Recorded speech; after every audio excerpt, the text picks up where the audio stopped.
Guys, good morning. It's me, and I have a brand new video on the Douglas SBD dantless dive bomber. Excuse me. The U.S. Navy and U.S. Marine Corps carrier-based Dauntless was to be a World War II legend, and this hard-hitting aircraft from El Segundo, California, was to be the ultimate backbone of the U.S. Navy, taking down the Japanese Imperial Navy. Life for the SBD began back around in 1935 as the U.S. Navy was looking for a replacement for the old Curtiss Helldiver. It was a single-engine biplane dive bomber that was developed in the late 1920s and early 1930s. Now, the U.S. Navy wanted to do away with biplanes, and the wave of the future would be monoplanes. Monoplanes were much better and more maneuverable compared to others, such as the Junkers JU-87 and the Aichi D-38 Vol were two dive bombers, one for the Japanese, the other for the Nazis during World War II.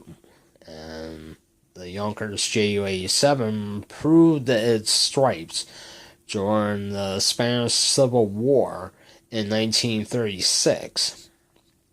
Under General Francisco Franco, it was to crush the communists in Spain, and the JU-87 had proved its weight in gold.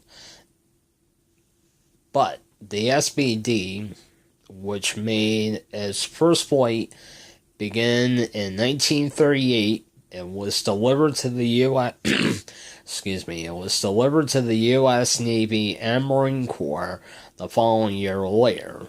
It was powered by a single engine, had a crew of two, and it had two wing-mounted machine guns. It had a single-mounted 30 caliber machine gun for the back seat. Basic weapons load: one 500-pound bomb, three 500-pound bombs, and excuse me, with a top speed about 400 miles per hour. And a dive, the SBD was the best. And on Sunday, December 7th, 1941, when the Japanese attacked Pearl Harbor and Wake Island, the U.S. was not ready for war.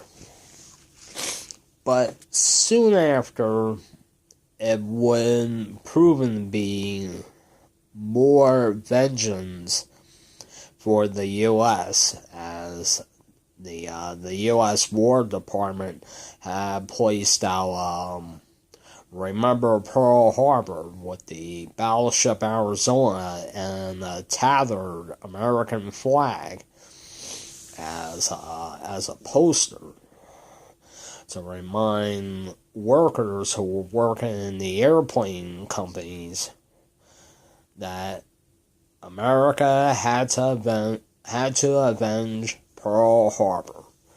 And it would come out of all places, Midway. June 4th, 1942, SBDs took off from the decks of the aircraft carriers Yorktown, Hornet, and Enterprise. Their target: four Japanese aircraft carriers, the Akagi, Kaga, Hiryu, and Soryu. And all four carriers were dispatched right away by the SBD. And the SBD would serve with the U.S. Navy throughout the Second World War Some examples, such as the 824, would serve the U.S. Army Air Force, and some examples would serve with Mexico. And by the end of World War II, the SBD became one of the most important warplanes of the Second World War, besides the Curtiss SB-2C Helldiver and the Grumman Avenger.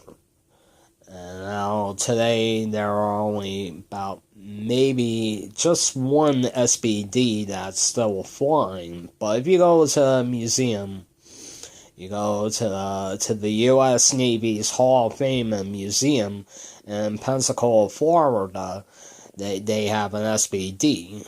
And several museums that includes at Patriots Point, South Carolina, the USS Yorktown Museum, and the USS Lexington in Corpus Christi, Texas.